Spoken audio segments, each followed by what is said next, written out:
So now I'm going to rely on the discipline of the class to form into 4 groups of about equal number. And so I'm guessing that would be 10, 12, 13, 14 people, I think is what we have right now.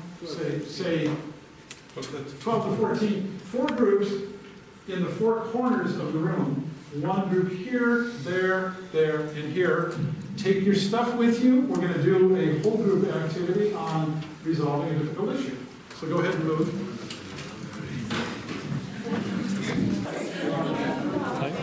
Okay, now we've got a group here, group there, group there. What do we got? 4 groups. 4 groups. 1, 2, 3, 4. Okay. Okay, now, this is something I started when I was working with a married couple. And they were not happy. They were not sad. They were just kind of mired in malaise. Nothing was going right, nothing was going wrong. I didn't have anything to hold on to in conflict resolution. There was nothing for me to grab onto in the way of, what do you want to change? So I asked them 2 questions. I asked them, what are you willing to do, each individual? And what would you like to ask the other party to consider doing? These are non-contingent. You're willing to do this no matter what. Willing to do these. You'd like to ask them to do these things. Okay? So I've set you up kind of in a way that is, let's see. Well, let me get to the scenario here. In the back, let's see. Write this down. You are Robin willing to do, and you are Robin asking. Just write down Robin asking. And in the front here, you are Tony asking, and you are Tony willing to do. Okay? And that gets us the flat thing on the ground. Okay, so here's the scenario, and here's what you're being asked to do. You say Tony here. Now this I've used this. I told you, I mentioned, I've used this. I've trained 100 different mediators with this. I use it with the state agency. I've used this with doctors at a hospital. I've used this to dissolve businesses. I've used this with married couples. It's a very simple model. And this model is all about empathy and options. What I say are the 2 keys. With this model, this is all you need to do. And I can tell you a little bit more about it. But we're going to keep on time for dinner, so dinner's at 7. We'll be doing this up to close to dinner time. In your groups, this is the scenario. Okay, Robin's in the back. Listen to what's going on with you. I'll leave this on the screen. Robin wants to start a nightclub in an old warehouse near the edge of a residential area with several apartment buildings. Robin has purchased the property and has all necessary permits to begin construction of his nightclub. Okay? Tony up front. Tony's the representative of the residents of the apartments. Hang on 1 second. I realize I have this backwards. Robin. And I'll show you how this works. Tony. Okay. Tony, the representative, is concerned that a nightclub will play loud music and the patrons of the nightclub might drink too much and become a nuisance in the neighborhood. Very simple scenario. Okay, so your job right now is to come up. Now you're too large a group, admittedly, too large a group, so just work in pairs or just small groups around you. Come up with a few things you think you might be willing to do or ask the other to consider doing. Okay? And what we do very simply is I'm going to go around voluntarily, ask you one at a time, one idea at a time. We'll circle around. And you'll see the empathy build as we go with this. Okay, so we're going to build the agreement very simply through the different responses. So go ahead. But it sounds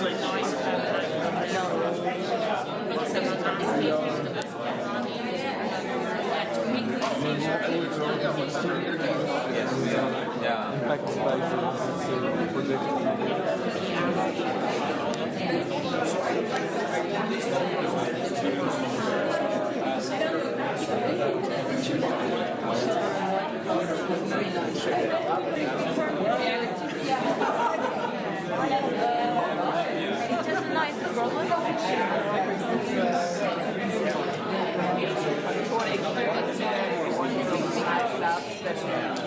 that we agree on regulation. We say on the weekend it's up to 1 o'clock. I'm willing to compromise. You tell me what would make you happy. Let them give you the list of stuff that they want. Because you can plant trees, that's not going to reduce noise. We have kids at night that they want to sleep. It doesn't matter how much environmental stuff you raise, that is a concern.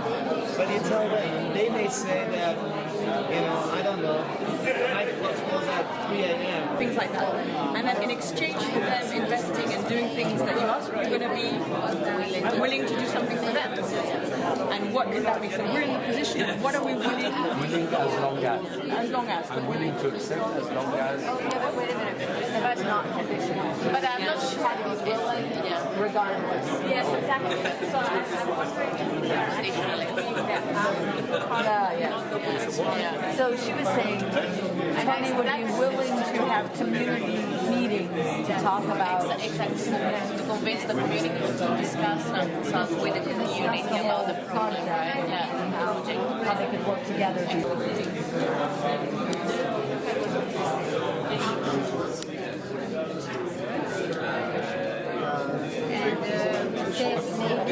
air or ventilate the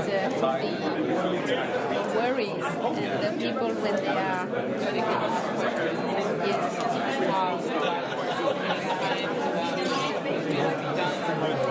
Robin is just like he's willing to buy the land off him. That's because we were thinking from our perspective. First, you're coming and building a nightclub in our area, which is a reflection. It's difficult for us to say what we are willing to do. We have more requests also. This is a very easy, conceptual framework. I mean, it's a very easy thing to do. What are you willing to do? What would you like to ask the other person to consider doing? It's non-contingent. There's no requirement. It's really minimal negotiation. It's a very fair negotiation. What I tell folks, I say, I never want to see your list, and you can start wherever you'd like to start, and you can add anything at any time. Okay? What happens with this, and we'll start building the list right now, we circle around the quadrant. We have Robin and Tony willing to do and ask others to consider. As we circle around, you'll start to see offers and acceptances start to align. And so you'll get an agreement as you go around. It starts. I had one woman that really put it well. She sat down to do and have people, well, in the science on creativity, have people do this in silence when it's real. Say, sit down and write down what are you willing to do and what do you want the other party to consider. One woman sat down and she said, I wrote down 10 things I wanted them to do. And I only had one thing on my side that I was willing to do. And I looked at, she said, I looked at that and it wasn't really balanced. Really? Because a lot of times people want the other person to do everything and you don't take responsibility for anything. So it balances, it promotes empathy because of that balance.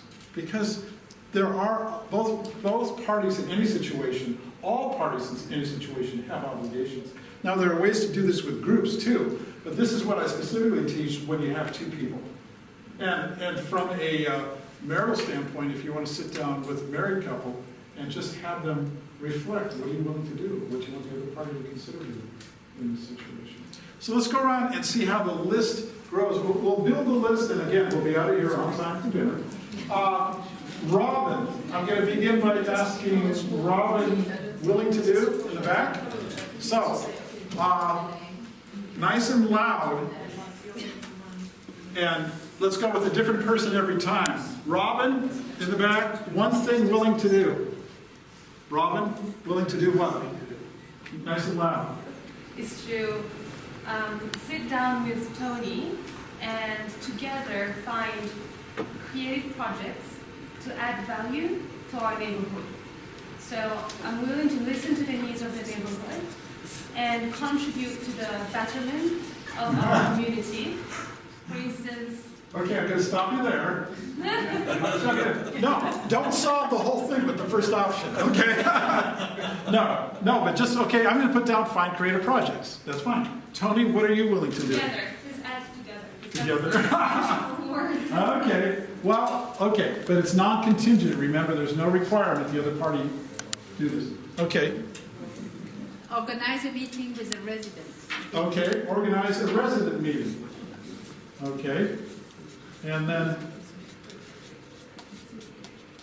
so then we start very simply. Robin willing to do, Tony willing to do, Robin want to ask. I'm sorry, Tony asking. Tony asking. To insulate the club well. To insulate, okay. To insulate what, for sound? Yeah. Okay. That's fine. Okay, and then back over, Robin asking. Robin asking, right? Yeah. Yeah? What's one thing? Will you be able to work with me? What's that? Will you work with me? Okay, I'll just say work with me. Okay. Okay. Or how about work together? Okay. Now, second time around, we'll start down here. So we're going to ask Tony, what are you willing to do? Tony is willing to highlight the positive side of the project to the residents. Is willing to. Highlight the positive side of this nightclub. Oh, really? The residents. Okay. Highlight positive sides of. Positive sides of nightclub. Okay. So now we're going to go over here and we're going to ask Tony, what would you like to ask Robin to do? Tony asked. Make a fitness center instead of a nightclub. Okay. Okay. So just so you hear, Tony was asking Robin to put together a fitness center there. Okay.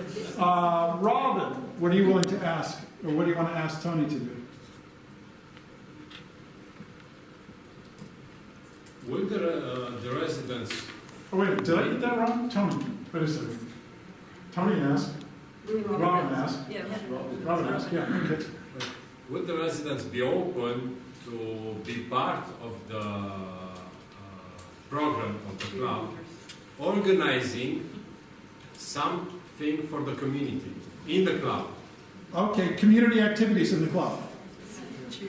Is that? Okay, no, let's keep it simple right now. Take care during the day. Okay, we'll get to that. Okay, and then finally, Robin, back over here. Robin willing to do? To not serve alcohol. What?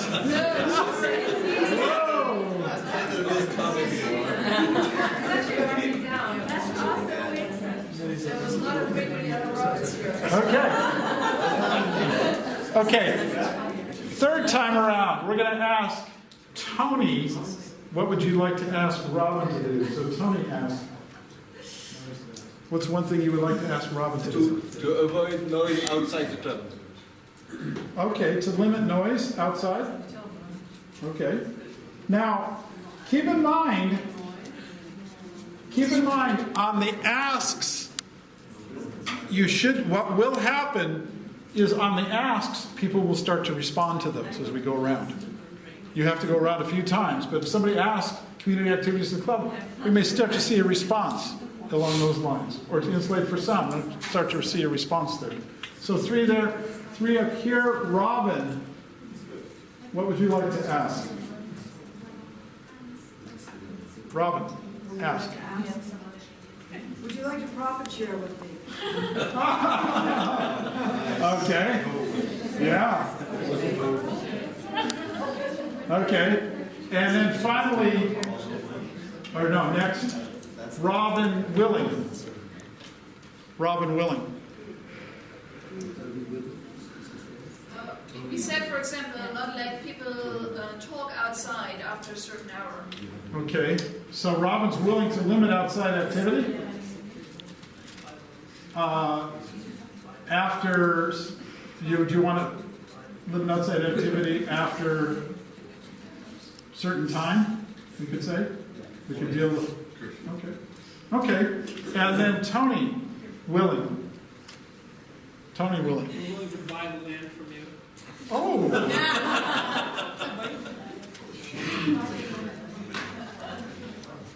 Okay. See, now, you get an idea what starts to happen. We'll do maybe one more just so you can kind of feel. What happens in non-contingent negotiation like this is it frees people up. Now, and I also tell folks, this is not the solution. This is an exchange of ideas. You have to make it safe for people, make it incremental. I never limit them to what they've written ahead of time. I always encourage them to see what's being, written on the board and where they'd like to go with that. What happens in negotiation, the hardest thing in negotiation is the starting point. Where do you start? And you could say from a dollar standpoint, it's where's the anchor? There are a lot of studies on that, on anchoring, on negotiation. Depends on the starting point. In this case, though, I make it very simple. And I want somebody to really start with the smallest thing they can do.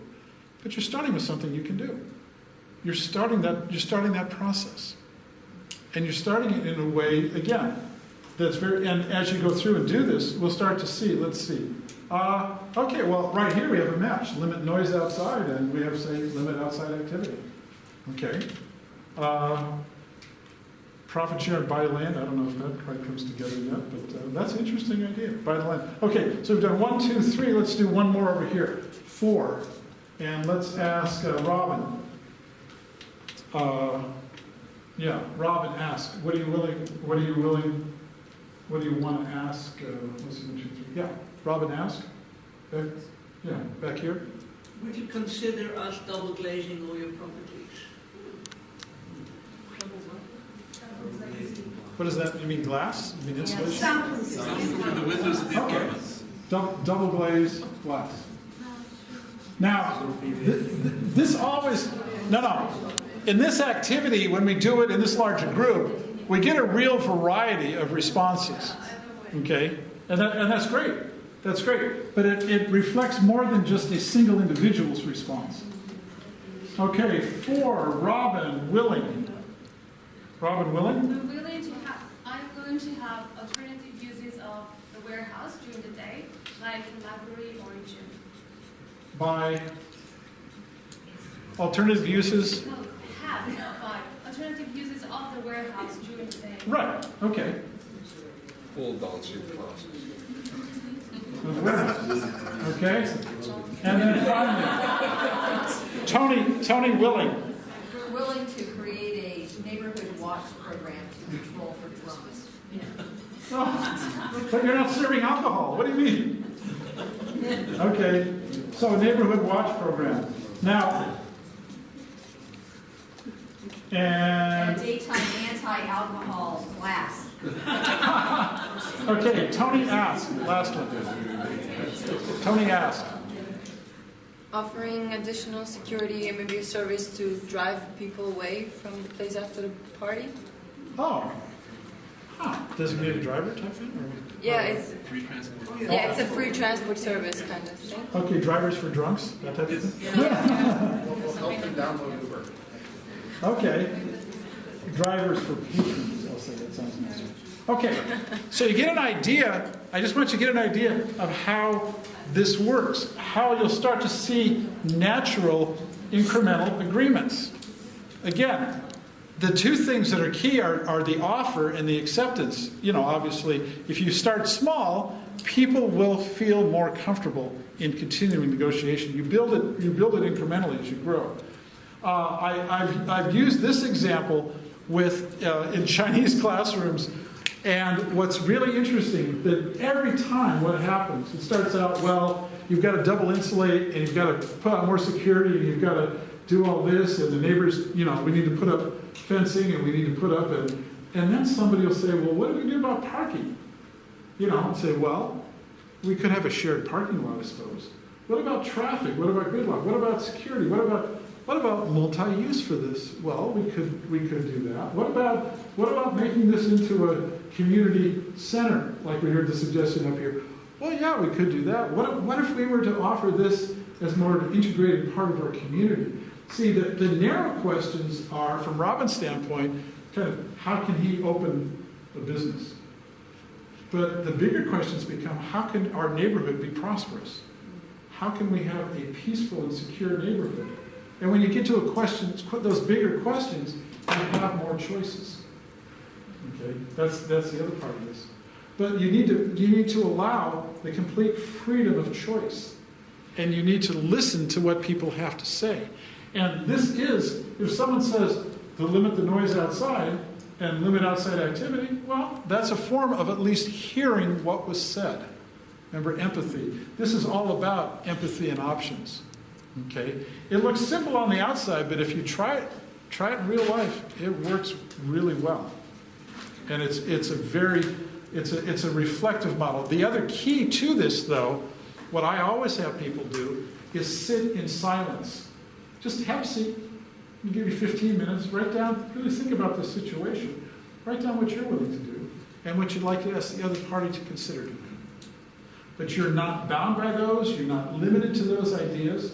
They're just starting points for the discussion. If it goes well, it always ends up more collaboratively.